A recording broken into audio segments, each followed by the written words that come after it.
Welcome, NAO show. In the week that anything could happen, we saw a defense score 31 points. Taysom Hill looks like a real quarterback, and Hill gets the win. Welcome, y'all. I'm Sean, your host. Well, one of the many hosts. We got Michael and Marky Mark. What's up, guys?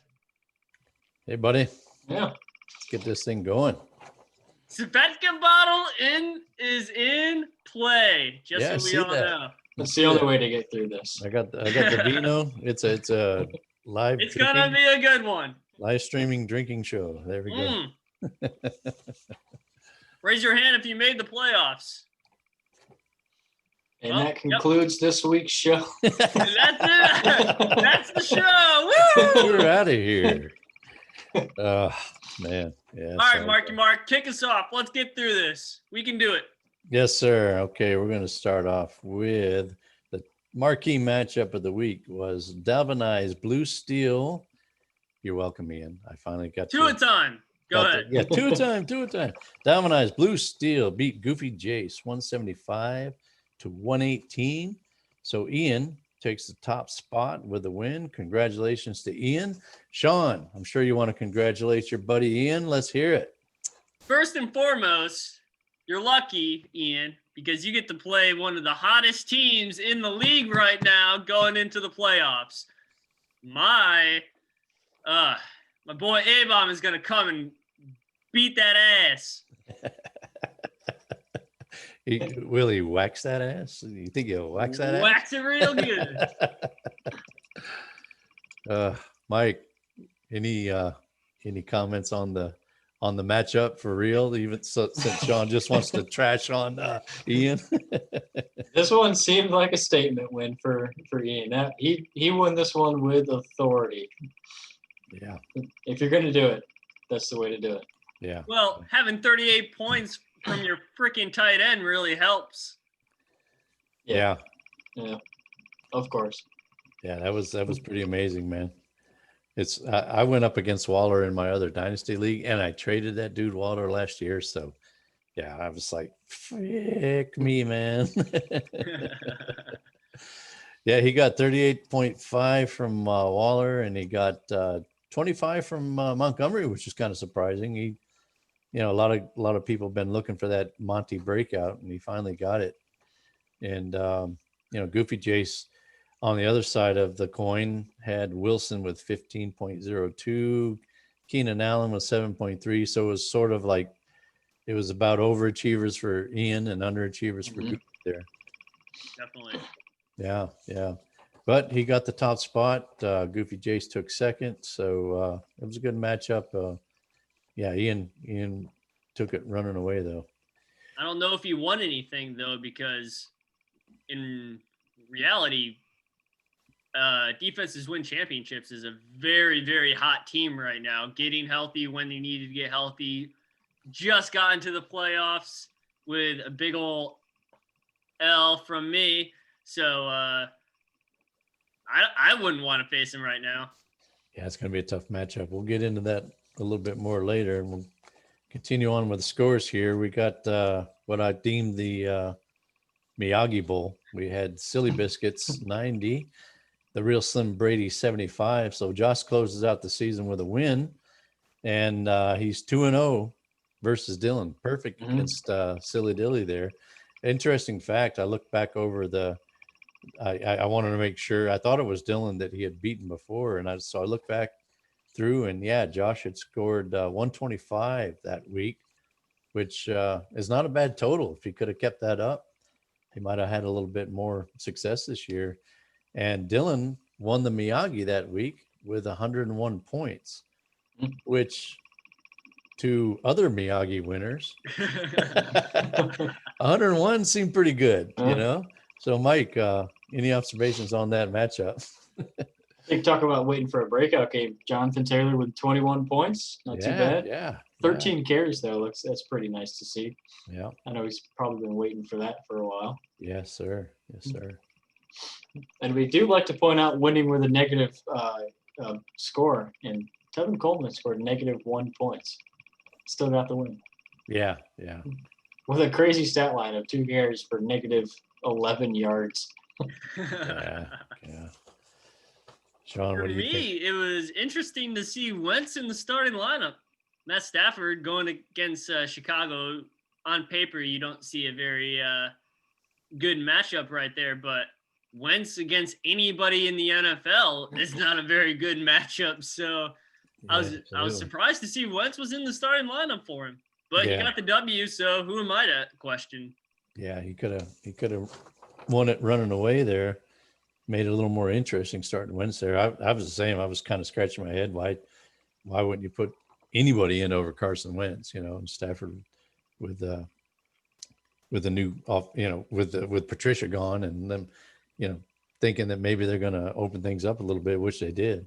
I probably would have started Stafford. I actually started him in a 2 quarterback league, and he scored 40 points, I think, in that league. They have a lot of crazy bonuses in that league, but yeah, I got 40 points out of him in my league. So, but he got the win. So that's the important thing. Finished up with a win. His 2-11 record. Good job, Hill. Got a second win. Yeah. Undefeated against silly Dylan. All right. Next matchup we had last week was the Skippy Dogs defeating the Carsonists 169-101. So Sean, you got knocked out of the playoffs with that loss, unfortunately. And then Skippy, even with that big point total, he just missed the playoffs as well. I did a little math, and he missed it by 44.46 points.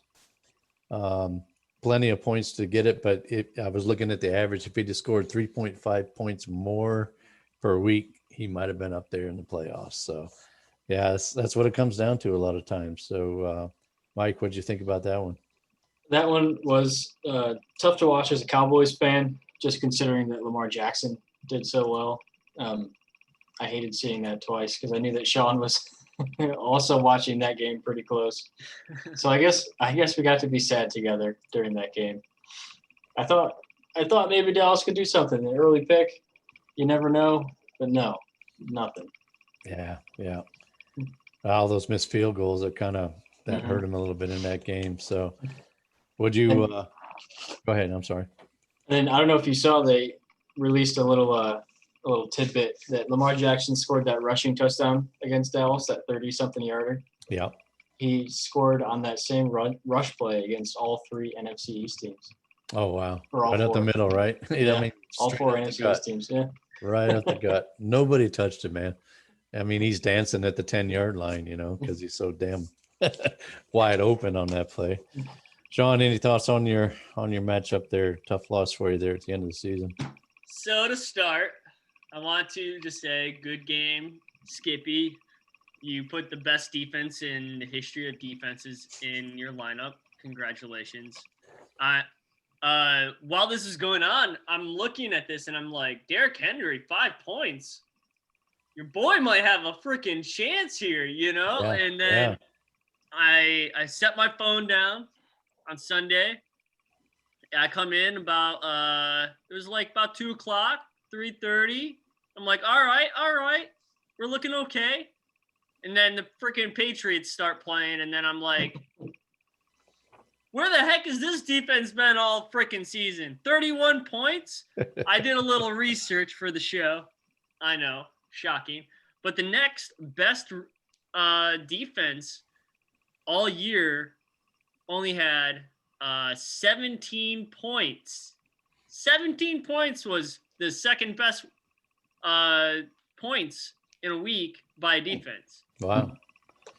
Yeah, that was I was the same, but 5.4 points for Henry. I'm like, oh wow, he's got a good chance. But then the Patriots just went crazy, and I had made a smart ass comment in chat one week saying you don't want to be the dummy that picks last year's best defense in a high round. I think he picked him like the 10th round, and gave him a little bit of shit for it. But man, that total there, man, he definitely.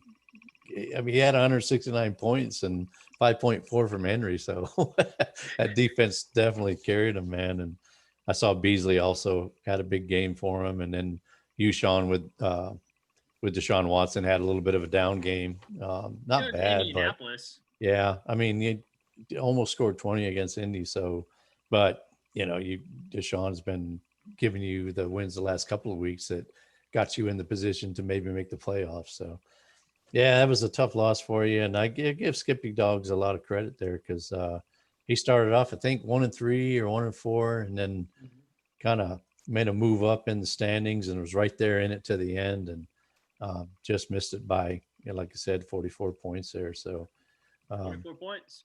yeah. So you guys finished 5-6, and you guys are going to battle it out for that 5th and 6th pick over the next couple of weeks. So, break it down, Kamish. How's that going to work out? Tell our great fans and honest listeners how that's going to work out. well, I mean, just we got the top 4 going at it for the championship. The bottom 4 going for the 1 through 4 picks in the draft next year.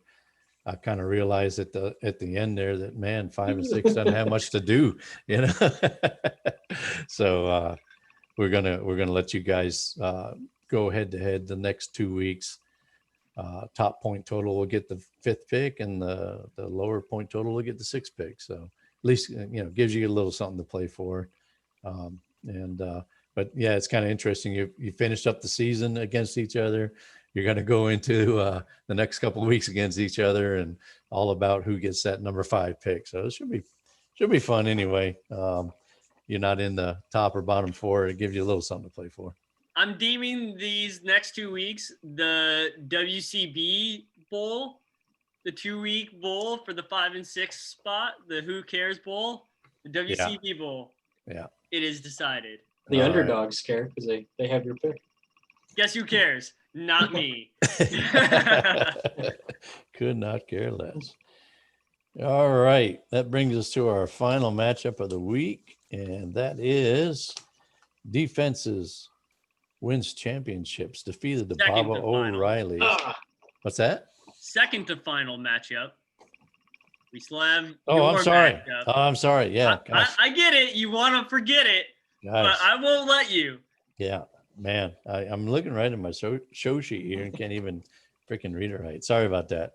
You're right. Underdogs beat Frank's Beauties 125 to 113. And so, yeah, the scenario we talked about, we feared could come to pass, actually did come to pass with Mike not only dropping out of the playoffs, but going into the bottom 4. So, Mike, we'll let you lead us off on that one. Well, shit. Let me get that drink for you then, bro. Thank you, Mike. Sean. No, go ahead. Well, yeah, that was a tough one. It was a week that Mahomes only had 318 yards passing and only 19 points, which, if he gets his usual 30, things look a little different. But I don't know. I guess talking about how Hill beat Silly twice, I managed to go 0-2 against the underdogs this year. So I was 2 of their 5 wins, which doesn't feel great. Well, hey, they were 3rd in the league in scoring. So yeah. No shame in losing to those guys. They had some rough luck themselves to be down in the bottom 4 where they are. Sean, what did you think about this one? I think this matchup really hinged on Austin Eckler. Austin Eckler had the Chargers team had a horrible game. Yeah. And for Austin Eckler only to have 8.8 points, I mean, he was projected to have 14, almost double. If Austin Eckler has an average day, I think this is a lot closer matchup. Mm-hmm. I think it really came down to that. I mean, I hate to say that one matchup comes down to one person, but if Austin Eckler has an average day, I think this is a different story. Very true, man. And, Bill Belichick did his job against another rookie quarterback. Mm-hmm. And it kind of was a domino effect on the whole team. So, yeah, that was you're probably right, Sean. Focusing on that matchup, you probably zeroed in on a big reason why Mike didn't get enough points there. I guess Antonio Gibson did go out pretty early, though. If that doesn't happen, Washington actually did pretty well. I guess McKissick ended up doing okay. against Pittsburgh defense, actually. But Yeah. without Gibson, that hurt him pretty big there too, actually. Yeah. That's a good point, Michael. Good point. Well, and they left a lot on their bench. If you look at their bench scoring, man, they could have done a lot better than they did. And so between that and Gibson going out, it was definitely a winnable matchup, and tough break for you there, Mike, at the end of the season. I'm not going to fall into the Adrian Peterson trap, though. He scored 4 touchdowns these last 2 weeks, and he's staying on the bench. Let him keep scoring them on your bench, right? Because as soon as you put him in, he's going to get 5 carries for 12 yards. How about this Corey Davis? He's been a silent killer in most leagues. Contract year bust out. Yep. He's I'm going wondering to if get he'll paid and turn into nothing. Yeah. What's going to happen? Well, I wonder if he'll be like Devontae Parker, or if he'll be, fade into obscurity here. But, Parker hasn't had the best year, but he's still been a pretty solid guy and kind of broke out last year. So kind of interested to see what Corey Davis will do. I kind of feel like he'll go to another team, and to me that kind of drops his value. If he stays with them, maybe he can keep on doing what he's doing. So it'll be interesting to see where he goes next year. He's been solid. He's been really good this year. All right, now we'll get to that matchup that I shouldn't have rushed into, but did rush into. Defenses wins championships over the Bobo O'Reillys, 115-71. So on a day that Aaron was very beatable, I laid an ostrich egg. Sean, let's give your buddy Aaron some props. Why don't you start out with this one? All right, I will give my buddy Abe all the props. He's getting healthy right when he needs to, right to get himself in that 4th spot. Take my spot in the playoffs. I will not forget that. Payback is a bitch. Kirk Cousins comes out, throws what we thought was going to be a really good game, and he delivered. Kirk Cousins, 3 touchdowns. Then Chubb and Drake, they do what he drafted them.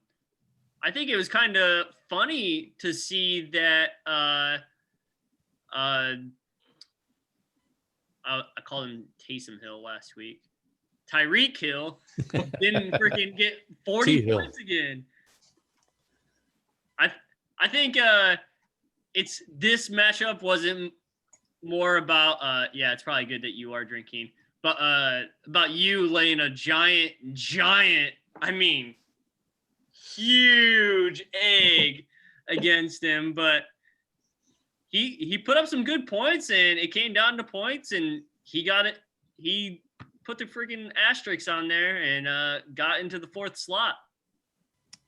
Yeah. Mike, you got anything to add to that?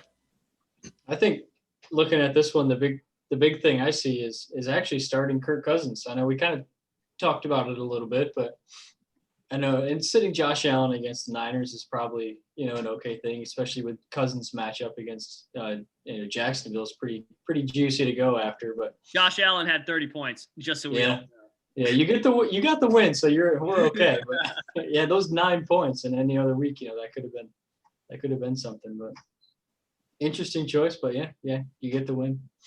Speaking of leaving points on the bench, Marky Mark, how do you feel about Derek Carr? 31 points on your bench.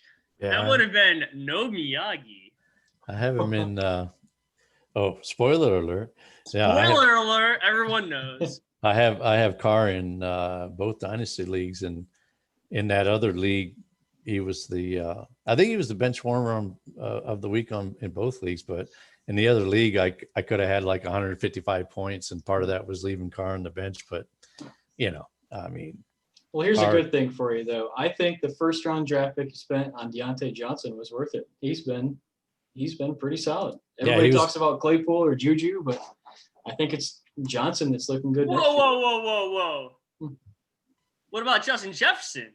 Are we just gonna I'm only on the Steelers here. Yeah, we're talking about Steelers. Oh, okay. And he was my only touchdown in my whole lineup. He has 6 drop passes the last 2 weeks, or otherwise I may have gotten more points out of him. Who knows? But that Johnson is definitely not. But yeah. Well, they're doing this quick passes where they want him to run after the catch, and he's just not securing it before he turns a run. So he'll get over that, I'm sure. So, but John brought up the fact that we have a Miyagi to give out this week, and it goes to none other than yours truly.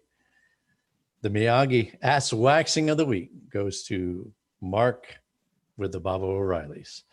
So I prepared a little speech here, a little acceptance speech. I owe this largely to the Eagles for bringing in yet another running back to take touches from Miles Sanders. Thank you very much, Doug Peterson and the gang. And I owe this to Terry McLaurin, Christian Kirk, and Kyle Rudolph for doing their best Houdinis last week. But it couldn't have been possible without all the injuries and buys. So let me go ahead and make excuses for why I suck so much. But on that note, I think that I should propose a toast to the NAO weekly review crew, because we all have won this coveted award. So cheers, gentlemen. Yeah, cheers. Aha. Well, you guys got anything to add to that? Do you guys want to make any toast while we're toasting? Ooh, I would like to do a toast. Let's I have would it. like to do a toast to Ian falling from the sky in a blaze of glory the first round to my boy. Defenses win championships. Let's go. I'm rooting for you. Here's to Aaron. Cheers. All right, Mike, you got anything? Well, I guess speaking of falling, I'm gonna cheers to parachutes, because without which my fall I would have died. Here's to the fall. Cheers. All right, gentlemen. I was going to say that concludes the drinking portion, but probably not. We got a few minutes left. Let's keep this going, man. But Have you seen this? We're not done. Yeah, there we go. Woo! the Juggo vodka. The Juggo vodka. All right. Well, this is fun, guys. Let's go into the playoff matchups and the consolation round matchups and talk them up. And we're going to start off with the Who Cares Bowl between the Carsonists and the Skippy Dogs. So, yeah, we got 2 weeks here. Highest point total gets pick 5. The lowest point total gets pick 6. Sean, what do you think about this week's matchup? Oh, I'm so happy that you asked me, because I'm going to sit everybody on my starting lineup because underdogs wanted to talk shit on the chat about me getting the pick. Guess what? I'm going to not play anyone. I must remind you as commissioner that we do have an anti-tanking rule. So you need to set your best lineup there, buddy. So what's your best lineup? All right, my best lineup, if I have to set one, is going to not be quite off the beaten path of my normal lineups, but I am going to play Gabriel Davis with Johnson being out. He's been seeing a lot of the ball. He actually scored more points than Stephon Diggs last week, and he's had plus 13 points in the last 2 weeks, so I'm going to take a chance on him. Remind me who they're playing again? They are going to play Pittsburgh. That's right. I knew it was a tough matchup. So, yeah, Davis has been great. I've got him in my other dynasty, loving the guy. But, yeah, that's a risky one this week. Well, Pittsburgh's actually been looking like they could be beat. Washington beat them. I mean, Except McLaurin didn't do anything against him. But, hey, Yeah. let me not be bitter about my Miyagi. yeah, be super bitter. We all love it. It's all good. I still love it. And then the only other difference is if Josh Jacobs is out, I'm not sure how I'm going to change my lineup to benefit that. I'm kind of iffy on starting Booker because last week he got a bunch of carries, but he just could not perform. But I'm going to start Naheem Hines versus the Raiders, and we'll see what happens. I got 2 weeks. I think I could probably get that 5th pick. Yeah, I think that's probably a good idea to to go Hines against the Raiders instead of Booker against the Colts because it's a tough, stout defense there to start him against. So it's probably a good move there. Nothing to lose at this point. Yep. Mike, why don't you run down Skippy Dogs and tell us what it's looking like for him? I think one of the things that I'm looking at first, obviously, because it's at the top here, is Lamar Jackson's got a big old green matchup against Cleveland, which we talk about that a lot here. But I mean, going back historically, the Ravens against Cleveland is a tough matchup. What was it? Was it last year or the year before? The only loss that the Ravens had was against Cleveland. It's not an easy win, against them. Cleveland's playing well. That might, that 22 projection for Lamar Jackson might not be quite there, but, speaking of matchups, he does have some pretty juicy matchups, going down the lineup there. Obviously, I don't think Derrick Henry scores only 5 points again this week against Jacksonville. Right. Yeah. Unfortunately, you have to go against that guy 3 times in a row, but. Yeah, the odds are he's going to get one bust game out of there. Might be this week against Jacksonville for sure. Yeah. I think you made a great point, Mike, about the Cleveland game. I think a lot of people, I hope not anymore, but I think they're sleeping on Cleveland as a whole team. I think their defense is a lot better than what people are thinking, and their offense, if they get the run going, that play action is absolutely killer. Absolutely killer. Yeah, there's the whole joke about are they better without Odell Beckham, but I don't know how you can, really argue against it. I don't know. I mean, Odell's a great player, but I don't think Baker's the quarterback for Odell Beckham. So my bold prediction is in the offseason that Cleveland gets rid of Landry and OBJ and drafts a wide receiver in the first round. Maybe get somebody in the free agency because they can cut a lot of their diminishing salary cap moving those 2 players. And then everyone knows that they're a run first team anyways. So that's why I could see him cutting Beckham or trading Beckham. I'm not so sure about Landry quite yet, but we'll see how things go there. But I could definitely see Beckham moving on. I've maintained that it seemed like he was always forcing it to Beckham, and it just wasn't a natural kind of thing going on. Lamar does get Mark Andrews back, so that could help him out a little bit. I think he should start going back to him if he wants to up those passing stats. So, well, let's go on to the consolation round matchup. The bottom 4 who plays for picks 1 through 4. We're going to start with your matchup, Mike. Frank's Beauty's going up against the Silly Biscuits. Tell me, Mike, what you think about your chances this week.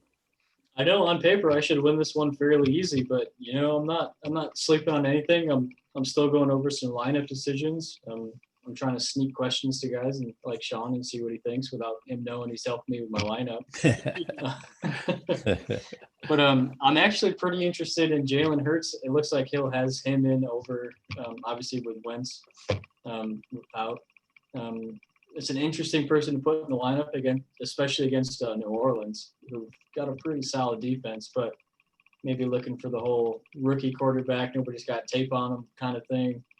See what he can do there. I'm very interested in what's going to pan out there, but again, talking about the colors of our matchups, he's got some great ones going into this week.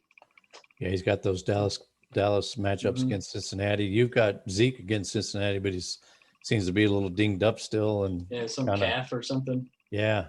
So I'll have to see what happens there. If I was Josh, I'd start Stafford outright and go with him. But yeah, should be an interesting one there. Let's go on to the. Oh, wait. What? I don't get a say. What? Yeah, you can. I'm looking at the time and trying to get them all in. But all right, real quick. I think Hill cannot be slept on this week because he does have that sea of green that we always speak of. Yeah. But my point to Hill is maybe you should give Alex Smith a good look. I know he's playing San Francisco. I know they're a pretty good defense growing, getting healthy and everything. Alex Smith is doing pretty darn well. I think if I were to pick a team in that crappy division, I think the Washington football team would be a great team to pick right now. He put Well, if up Antonio Gibson's out, they're not going to be running much. They're going to be dumping off to people. dump offs equal into touchdowns equal 6 points. Last time I heard. All right. Well, let's go on to the. Jalen Hurts. He's projected 19 points. If he gets 19 points, I will eat my shoe. Yeah, I mean, it's New Orleans defense. So I certainly wouldn't trust him as a rookie going up against that defense. All right, let's go on to the next consolation round matchup, which is the Wilson Brady against the underdogs. We just talked about they have no Gibson in this one. It's a tough one, I think, for Dylan, with the underdogs being third in scoring in the league. Mike, what can you add to that? I just don't want to play the underdogs again. If I win, I hope they lose. If I lose, I hope they win. Yeah. I can't go 0-3. Yeah. Well, hey, maybe you'll win get the third time's a charm match going there. Yeah, I mean, we talked about Dylan. He's got some good guys there. He's got to set the good lineup, and maybe he can do something there. Them being without Gibson, they've got to move off of that. So, Sean, you got any thoughts on that one? Well, I'm going to be rooting for my team, Tampa Bay Buccaneers, and that's going to help Dylan. He only starts half the team, so. Yeah. Yeah, and a lot of the Falcons he starts are questionable as well. Yeah. All right, well, let's move on to the playoff matchups. Let's the top four. do it. We're going to start off with my matchup, Bob O'Reilly's versus Goofy Jace. I know he'd love to beat me when it counts. I got him in the regular season matchup, and here we are in the playoffs. So, Sean, any thoughts on this matchup? Do I have a chance? I want to give you some words of advice there, Marky Mark. Remember what got you here, all right? CMC and Galladay are not the people that got you here. So set your lineup real good like you've been doing, and we'll see what falls out at the end. I think Goofy's got a good team. Of course, he's made the playoffs. He's a solid team. Second in the league. Is AK going to be AK? That's always a question I've been having since Hill's been under the center there. So we'll see.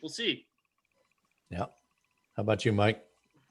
Yeah, I keep seeing these updates on CMC and Galladay, and it's tough to read knowing that you're going into this matchup. But, like we said, you got a bright spot in Deontay Johnson. You're on a little bit of a touchdown drought, but if that breaks this week, I think, things could go your way. I like that Kyler Murray matchup against the Giants a little bit more than Sleeper apparently does, actually. Yeah, I know the Giants are playing well, but I think Kyler's going to come out and kind of prove that he's still Kyler Murray one of these weeks. Yeah, he's been down, but I got to keep rolling with him. And I've got right now I've got Edmonds in there trying to do a little stack there. And if Galladay goes out, I'm looking at Anthony Miller or Christian Kirk, and maybe go Kirk with the stack just to go for broke. Anthony Miller that has a good matchup against Houston. He's been kind of on a touchdown drought himself. Maybe he breaks that. I don't know. I see a lot of green for Goofy with Wilson, Aaron Jones, Keenan Allen, all really good players that have the green matchup. So I think I've got to have the perfect storm where all my guys score touchdowns and all of his guys underachieve. And I even told that to Goofy today. We were talking about it. So hope I can give him a good game. Hope I can do better than 71 points this week. So I'd feel a lot better with Galladay and CMC in there. But I'll do like you said, Sean. I'll set my best lineup and go for broke here. All right, we got the last matchup, which is Dalvinized Blue Steel, a.k.a. Tua Time, going up against Defenses Wins Championships.